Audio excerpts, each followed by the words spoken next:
ঘড়িটা তখন সকাল 6টা। নমস্কার বন্ধুরা, আমি দিয়া। আমার একটি নতুন ভিডিওতে তোমাদের সবাইকে জানাই অনেক অনেক স্বাগত। কেমন আছো সবাই কমেন্টে জানাতে একদমই ভুলো না। আজকে কিন্তু সোমবার, আর আজকে করব শিব পুজো। এই জন্য সকাল সকাল ঘুম থেকে উঠে পড়েছি। আর জানো তো, আজকে পুজো থাকার জন্য কিন্তু আমাদের বাড়িতে পুরোপুরিভাবে নিরামিষ রান্না হবে। সোমবারের কিন্তু এটা তৃতীয় সোমবার। প্রথমের সোমবারগুলো আমাদের করা হয়নি। আমাদের উঠোনটা যেহেতু একদম ছোট, কাজ করতে কিন্তু বেশি একটা সময় লাগে না। ঘুম থেকে উঠেই ঘরটা ঝাড়ু নিয়ে চলে এলাম বাইরে। বাসি উঠোনটা ঝাড়ু দিয়ে নিয়েছি।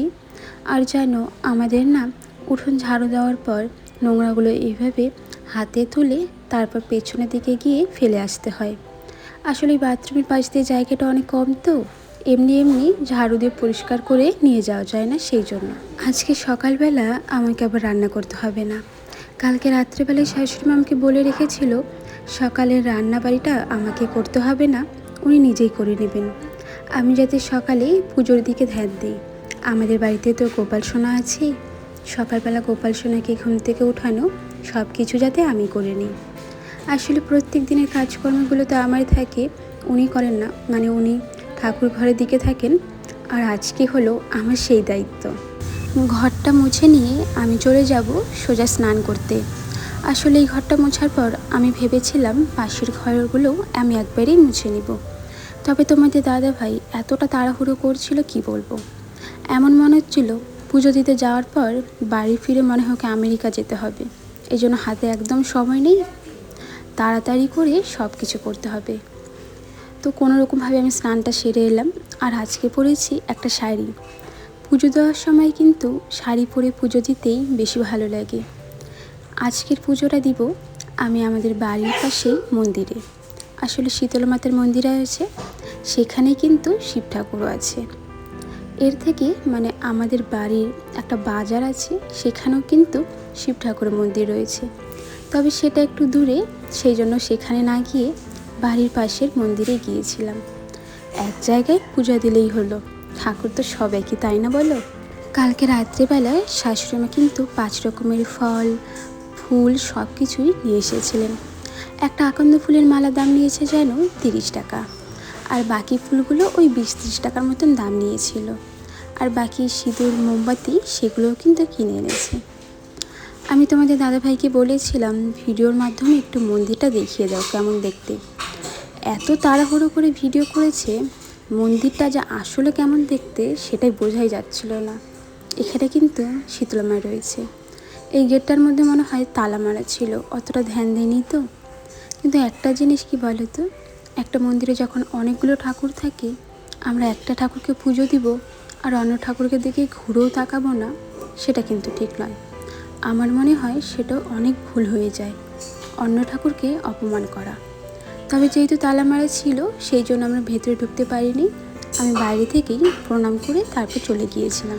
এখন যে শিব পুজোটা হচ্ছে, মানে শ্রাবণ মাসের শিব পুজো, আমি শুনেছি এই শিব পুজোতে নাকি খালি জল ঢালা হয়। কিন্তু আমরা তো এখানে দুধ পাইনি আসলে গরুর দুধ ঢালার জন্য, সেজন্য গরুর দুধ না আমরা ঢালতে পারিনি। আর কেনা প্যাকেটের দুধ সেটা না ভালো লাগে না।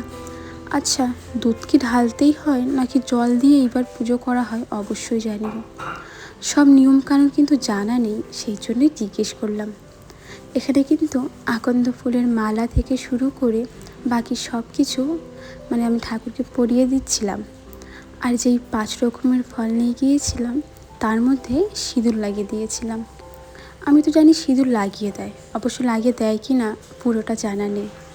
একাই গিয়েছিলাম, আর বাড়িতে শাশুড়িমা রান্না করছিলেন, উনি যেতে পারেননি তো সেই জন্য। তো চলো বন্ধুরা, আমি কিন্তু এখানে পুজোটা দিচ্ছি। ততক্ষণে তোমরা যে আমাকে আগের ভিডিওতে মিষ্টি মিষ্টি কমেন্ট করেছিলে, সেই কমেন্টগুলো পড়ে। সুদীপ্তা দিদিভাই বলেছো খুব সুন্দর ভিডিও বোন, খুব ভালো লাগলো। প্রতিদিন তুমি ঘর মোছো লাঠি দিয়ে, আজ তুমি হাত দিয়ে মুছে নিলে। আমারও যদি অ্যাসিড হয় তাহলে আমি কি করে লেবুর রস চেপে আধা কাপ লেবুর রস এমনি খেয়ে নিই।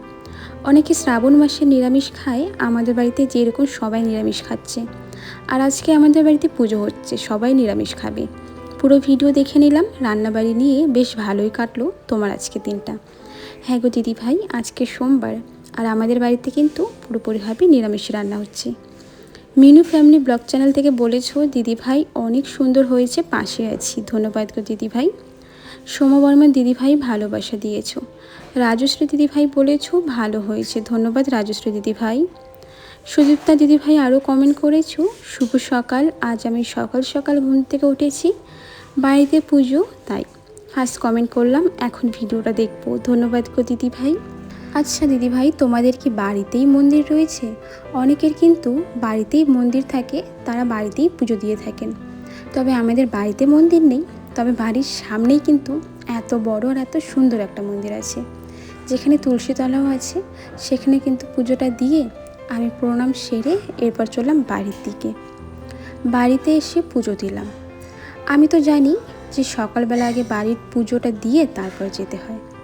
আমি সকালবেলা বাড়ির পুজোটা দিয়েছিলাম, তবে অতটা ভালো করে দেওয়া হয়নি। ওই যে বললাম তোমাদের দাদাভাই অনেক তাড়াহুড়ো করছিল যে চলো চলো চলো, এই জন্যই আর কি বেশি পুজো দিতে না পেরে চলে গিয়েছিলাম। বাড়িতে এসে আমি কিন্তু আবার যে ফলগুলো এনেছিল সেগুলো দিয়েই আবার পুজো দিচ্ছি। নাফিসা বলেছ খুব সুন্দর হয়েছে ভিডিওটা আপু, ধন্যবাদ নাফিসা। মিনুস ওয়ার্ল্ড থেকে বলেছ দিয়া আমি নতুন বন্ধু হলাম, প্লিজ পাশে থেকো প্লিজ। ধন্যবাদ গো দিদিভাই, অবশ্যই পাশে আছি। রোজা দিদিভাই বলেছ শুভ সকাল দিদিভাই, তোমার এই ধরনের ভিডিও আমার খুব ভালো লাগে, ধন্যবাদ গো দিদিভাই। নাফিসা বলেছ আপু আমি অনেক ভালো আছি, তুমি কেমন আছো? আমিও খুব ভালো আছি নাফিসা। তো এদিকে যে বাজার থেকে ফুলগুলো কিনে এনেছিল তার মধ্যে কিন্তু দুব্বা, তুলসী পাতা সব কিছুই ছিল। তবে দুব্বাগুলো খুবই খারাপ ছিল, যেগুলো দিয়ে পুজো দেওয়া যেত না, এই জন্যই কিন্তু আমরা দুব্বগুলো ব্যবহার করিনি। আসলে বাড়ির গাছের ফুল দিয়ে পুজো দেওয়া আর বাজার থেকে কিনে আনা দুটার মধ্যে রয়েছে আকাশ পাতাল তফাৎ। বাড়ির ফুল হলে কি হয়, একদম তাজা সতেজ, গাছ থেকে তুলে সেটা দিয়ে পুজো দাও। আর বাজার থেকে কিনে আনা মানে সেটা হবে 4-5 দিন পুরনো ফুল। তবে কি করার, বাড়িতে ফুল গাছ নেই, আর যেগুলো আছে বৃষ্টি হওয়ার জন্য সেই গাছগুলোর মধ্যে আর ফুল হচ্ছে না। দেখো এই জবা ফুলগুলো কিন্তু বাজার থেকে কিনে আনা হয়েছে, কেমন নেতিয়ে গেছে না? তবে এই সাদা ফুলগুলো আমাদের বাড়ির কাছে, যেগুলো দেখতে কতটা সতেজ মনে হচ্ছে। তো চলো পুজোটা সেরে নিয়ে আরও কিন্তু অনেক কাজ আছে, সেগুলো করতে হবে। আজকে নিরামিষ থাকার জন্য কিন্তু আমাদের বাড়িতে রান্না হচ্ছে মুগ ডাল, সেটা আবার কচু দিয়ে, আর তার সাথে ওই যে 3 কোনা পাঁপড় হয় না, সেই 3 কোনা পাঁপড়। পুজো দিতে গেলে কিন্তু অনেকটাই সময়ের প্রয়োজন, হাতে 1-1.5 ঘন্টা সময় নিয়ে ধীরে সুস্থে পুজো দিলে তাহলে যেন মনে হয় না অনেক দিন পর আজকে পুজো দেওয়াটা সম্পূর্ণ হলো। না হলে যদি ওই 5 মিনিটে ঝটপট করে পুজো দিই না, কী ছেড়ে যে কী করব বুঝতেই পারি না। এই যে একটা বাটি বা টিফিন বাটি দেখতে পারছো না, এর মধ্যে একটা প্রসাদ আমি এক্সট্রা করে রেখে দিব, বাকি প্রসাদগুলো তুললেও ওটা কি আর তুলব না। আজকে যখন পুজো দিয়ে একটু ঘরে গিয়েছিলাম তখন দেখি একটা গরু আসছে। আসলে নর্মালি এখানে কিন্তু গরু দেখা যায় না, আর গরুটাকে আমি অনেকক্ষণ ধরে বোঝাচ্ছিলাম যে এটা ভাতের মার, এটা খাওয়া যায়, আর ভাতের মারে নাকি অল্প করে লবণ দিতে হয়, তাহলে নাকি গরুটা খায়। তো আমিও দিয়েছিলাম। আসলে কখনো গরু পালা হয়নি, আমার কোনো আন্দাজ নেই, সবার কাছে যতটা শুনেছি সেটাই আর কি। তো দেখলাম বেশ ভালো খাচ্ছিল, হতে পারে জল পিপাসা পেয়েছে। মারের সাথে কিন্তু ভাতও দিয়েছিলাম আর রুটিও দিয়েছিলাম, আর ভাতটা নিয়ে বাইরে চলে আসছি। আসলে বাড়িতে না ও বুঝতে পারছিল না, আর বাড়ির কাজগুলোই খেয়ে ফেলতো, এই জন্য ভাবলাম ওকে একটু বাইরে নিয়ে যাই, ততক্ষণ না বাইরে খাওয়া দাওয়া করে ও আবার চলে যাবে। তো খাওয়া দাওয়া করলো, তারপর আমি ওকে টাটা দিচ্ছিলাম, বুঝবো তো না, তবু টাটা দিলে বাড়ির গেটটা বন্ধ করে দিলাম, নাহলে আবার বাড়িতে চলে আসবে। এরপরে কিন্তু চলে গিয়েছিলাম আমি একটু পাশেরই একটা দোকানে, 5 টাকা দিয়ে একটা বাসন মাজার সাবান কিনে এনেছিলাম। রান্না করার পরেই সকালবেলা কিন্তু অনেকগুলো বাসন জমে গিয়েছে, তো বাসনগুলো মাজতে হবে। সার্ফ দিয়ে কিন্তু আমার বাসন মাজতে ভালো লাগে না, এই জন্যই সাবানটা নিয়ে এলাম। এই যে একটু আগে যে একটা গরু এলো না, সে না গোবর দিয়ে গিয়েছিল, তো ভাবলাম আজকে তো পুজোর দিন, গোবর দিয়েছে, তাহলে কতটা ভালো হলো। এমনিও ইচ্ছে ছিল গোবর দিয়ে পুরো উঠোনটা লেপবো। আমার জানো তো হাত দিয়ে গোবর ধরার তেমন একটা অভ্যেস নেই, তবু আমি শেষে হাত দিয়ে গোবরটা ধরেছিলাম, আসলে অনেকেরই মনে হতে পারে গোবর তো শুদ্ধ জিনিস, এটা তো খারাপের কিছু নেই, আমাদের পুজোর কাজে লাগে। পুজোর কাজে লাগে জানি, আর আমিও শুদ্ধই মনে করি। তবে ওই যে অভ্যেস নেই, মানুষ অভ্যেসের দাস, আর অভ্যেস না থাকলে সেটা করতে একটু কষ্ট হয়ে যায়। প্রথমের দিকে আমার একটু অসুবিধে হচ্ছিল, তবে পুরো উঠোন মুছতে মুছতেই কোনো অসুবিধে হয়নি। উঠোনটা দেখতে কিন্তু এখন বেশ ভালো লাগছে। উঠানটা লেপার পরে আমি যে বাসন মাজার সাবানটা কিনে আনলাম, এখন সেগুলো দিয়েই বাসনগুলো সব ধুয়ে নিব। আজকের ভিডিওটা অনেকটাই বড় হয়ে গেল বন্ধুরা, তা চলো আজ তাহলে আসি। সবাই ভালো থেকো, সুস্থ থেকো। সবার সাথে দেখা হবে নতুন একটি ভিডিওতে। গল্পের কিন্তু কোনো শেষ নেই। আর হ্যাঁ, আমাকে কিন্তু একদমই ভুলে যেও না। সবাইকে টাটা।